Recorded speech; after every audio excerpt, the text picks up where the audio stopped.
আমি দেশে যাব না, আর আমার লাইফে কোনো মেয়ে মানুষ আমি আর আনবো না।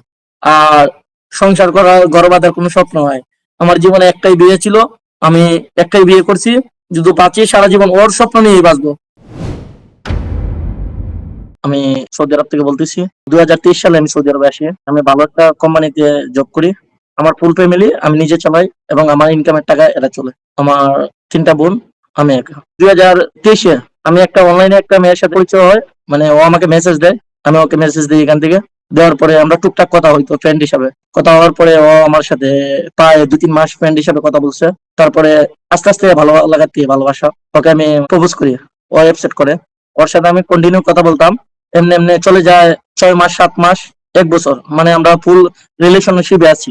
ওর ফ্যামিলির সাথে আমি কথা বলছি। ওর আব্বু আম্মু, ভাই, ওর 4টা বোন, 4টা বোনের সাথে আমি কথা বলছি। সবাই মোটামুটি ভালোই চলতেছে আমাদের। ওর ইত্যাদি, ওর ফ্যামিলির খরচ আমি দিতেছি। মানে এই সময় 10,000, 5,000, এই 3,000, 4,000, 5,000 এরকম টাকা রেগুলার চলতেছে। যে সময় যেটা লাগতেছে ও আমার কাছ থেকে নিতেছে, আমি দিতেছি। ভালো কথা, আমার ফ্যামিলিতে আমি বলছি যে আমি একটা মেয়েরে ভালোবাসি এবং পছন্দ করি, ওই মেয়েরে আমি বিয়ে করতে চাই। তো এই ফ্যামিলির মানুষ প্রথম মানে মানতেছিল না, তারপর আমি ম্যানেজ করছি। এর ভিতরে আপনার চলে যায় 1 থেকে 1.5 বছর। চলে যাওয়ার পরে আমি হঠাৎ করে একদিন শুনতে পারতেছি যে ও ম্যারেড। ওর চাচাতো বাড়ির কাছে বিয়ে হচ্ছে। ওর চাচাতো বাড়ির কাছে ওর ওর ছেলে সন্তান আছে, 2টা মেয়ে আছে। ওর 13-14 বছরের সংসার আছে। ও বলতেছে ওর স্বামীর সাথে কোনো মানে সংযোগ নাই। ও বলছে ডিভোর্স হয় নাই, হয়ে যাবে। বলছে হয়ে যাবে, ওর সাথে আমি আর কোনোদিনও ওর কাছে ফিরে যাব না। মানে ও আমারে অনেক আশ্বাস দিছে। পরে আর কি করার, আমিও মেনে নিছি। প্রায় 1.5 বছরের রিলেশনশিপ। এখন তো আর আমি ওকে না করে দিতে পারি না। ভালোবাসা তো আবেগের একটা জিনিস। ওকে আমি অনেক ভালোবাসতাম, মেনে নিছি। সবকিছু ঠিকঠাক চলতেছে। ওর 2টা বাচ্চারে আমি এবং আমার ফ্যামিলি মেনে নিছে। আমার ফ্যামিলিও মেনে নিছে, আমার ফ্যামিলিকে ম্যানেজ করে ফেলছি। পরে ও বলছে সৌদি আরবে আসবো। ও আমার কাছে আসবে, ওর কিছু টাকা পয়সার দরকার, আমি টাকা পয়সা দিলাম। দেওয়ার পরে ও সবকিছু ম্যানেজ করে সৌদি আরবে আসলো। আসার 1 সপ্তাহ পরে আমাকে কল করলো। ও বলতেছে আমি যে বাসায় আসছি, এই বাসায় অনেক কাজ। মানে কাজের চাপে আমি তোমার সাথে কথা বলতে পারি না। কিন্তু আমি তারপরে শুনতে পারি, সেই দিনই আমি তত্ত্ব লাগাই। তত্ত্ব লাগানোর পরে আমি শুনতে পারি ওর যে আগের হাজবেন্ড, ওর সাথে ও কন্টিনিউ কথা বলতেছে। তো আমি গার্লফ্রেন্ডের স্বামী, ওর নাম্বার মানে কি করলাম, বার করলাম, পরে ওরে ফোন দিলাম। আমি ফোন দেওয়ার পরে ও বলতেছে ও তোমার কি হয়। আমি বলতেছি ও আমার সাথে রিলেশন করে প্রায় 2 বছর ধরে। ও বলতেছে এই বিষয় তো আমি জানি না, ও তো আমার ওয়াইফ। যে আমি বলতেছি আমি তো জানি আপনার ডিভোর্স সবকিছু মানে ঠিকঠাক হয়ে যাবে। ও আমাকে এরকম বলছে, আশ্বাস দিছে আমার কাছে বিয়ে বসবে। ও আমার কাছ থেকে অনেক মানে দেনা পানা করছে, টাকা পয়সা নিছে। নেওয়ার পরে এখন আপনি কি বলতেছেন। ও বলতেছে মানে অশ্লীল ভাষায় যেটা বলে আর কি, খারাপ ল্যাঙ্গুয়েজ করতেছে, আমার সাথে গালাগালি করতেছে। আমি বলছি যে আমার সাথে যে প্রতারণাটা করতেছেন এটা কিন্তু ঠিক না। তারপরে আমার গার্লফ্রেন্ডে ফোন দিল। ফোন দেওয়ার পরে বলতেছে তুমি কেন ওকে ফোন দিছো, ওকে ফোন দিয়ে এই বিষয় বলছো, আমার বিষয় বলছো। ওর সাথে তো আমার কোনো যোগাযোগ নাই।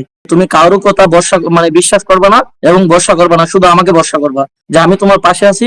তুমি জাস্ট এই জিনিসটা বিশ্বাস করবা। তা আমি এই জিনিসটাই বিশ্বাস করতে রাজি, কারণ ওর তো আমি ভালোবাসি। ও যেভাবে বলে আমি সেভাবে চলতে রাজি। মানে আমি একবারে একটা পুতুল হয়ে গেছি ওর কাছে। ও আমাকে যেভাবে বলতেছে আমি সেভাবেই করতেছি। ও সৌদি আরব আসার পরে আমার বাসার থেকে ও অনেক দূরে চাকরি পাইছে। ওর সাথে আমার দেখা সাক্ষাৎ কিছু হয় না, জাস্ট ফোনে কথা হয়। এখন ও কান্নাকাটি করতেছে, ও আমার কাছে চলে আসবে। পরে এখন আমি আর কি করার, আমি ওর কথায় কথা রাজি হয়ে গেলাম। কারণ সৌদি আরবের এমন নিয়ম, কারণ এখানে যদি বিন্দু পরিমাণ যে আপনার কোনো দোষ পায় না, একবারে মৃত্যুদণ্ড। পরে ও আমাকে ফোনের উপরে ফোন দিচ্ছে যে তুমি আসো না কেন, আসো না কেন। তারপরে আমি যাই একদিন, গিয়ে ওরে আমি আনি আপনার বাংলাদেশের 70,000 টাকা দিয়ে, শুধু আসার জন্য। একটা গাড়ি কন্ট্যাক্ট করি, করার পরে 70,000 টাকা দিয়ে ওকে আনি। আমি ওকে আমার কাছে আনি। আনার পরে আমি একটা বাসা ভাড়া করে ওকে রাখি, কারণ আমি তো মালিকের বাসায় কাজ করি, সম্ভব না আমার কাছে রাখা। পার ডে 5-6 হাজার টাকা ভাড়া দেওয়া লাগে আমার। তারপরে হলে আমি রাখি এখানে। আমরা বিয়ে হয় ইসলামী দৃষ্টিতে যেভাবে, একবার সেম টু সেম এভাবেই মেনে শরীয়ত মোতাবেক বিয়ে হয়। হওয়ার পরে ওর সাথে আমি 4 দিন থাকি। থাকার পরে ওর ভাতিজার বউ, ও বলতেছে যে আমার কাছে একটা জব আছে, ভালো একটা জব আছে, এখানে তুমি চলে আসো। এখন ও আমার বিয়ে করা স্ত্রী। এখন ও বলতেছে যে আমি এখানে চলে যাই। যাওয়ার পর আমরা তো কন্টিনিউ কথা হবে। এখন 1 বছর করি, তারপরে দেশে একবারে চলে যাব। আর তো কোনো সমস্যাই হবে না, পার্থিব মেনে নিবে, যেহেতু জানাজানি হয়েছে। তারপরে ও যাওয়ার আগের দিন, ও একদিন আগে বলছে ও কালকে চলে যাবে, ওইরকম। মানে সবকিছু ঠিকঠাক হয়ে গেছে, কনফার্ম। ও আমার ফ্যামিলিতে ফোন দিছে, দিয়ে প্রমাণ রাখতেছে যে আমি ওর ওয়াইফ একসাথে ছিলাম, ও সবাইকে জানিয়ে দিল।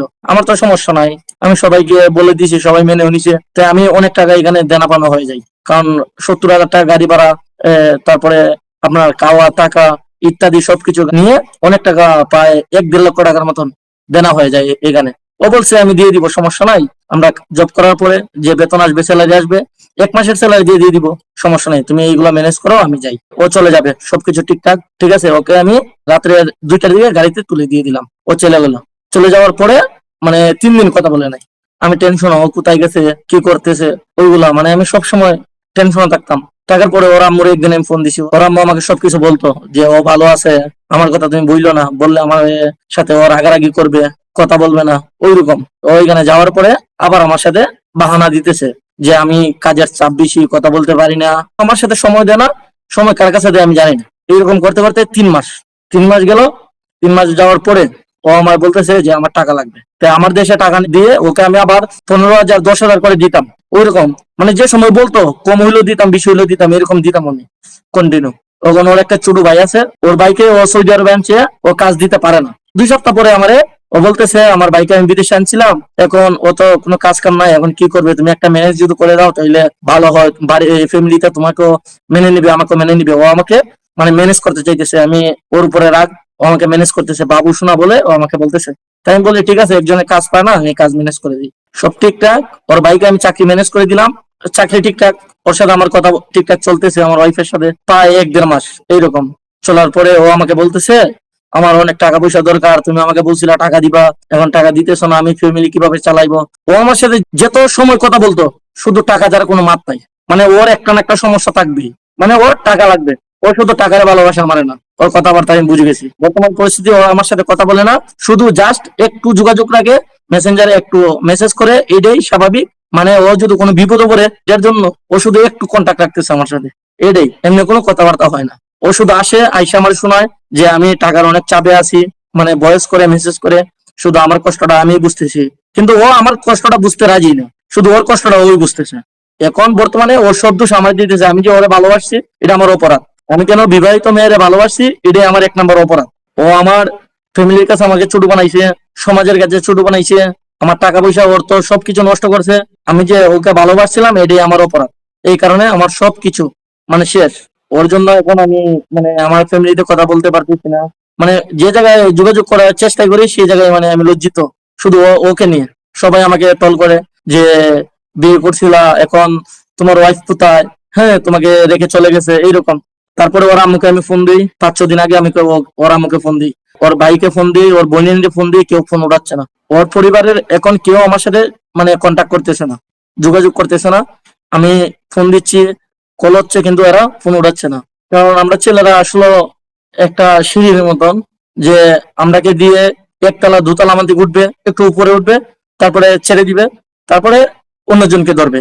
তারা শুধু টাকাই চায়, আর আমরা ছেলেরা সিঁড়ির মতন ব্যবহার করে, কারণ আমরা ব্যবহারের যোগ্য, এরা ভালোবাসার যোগ্য না।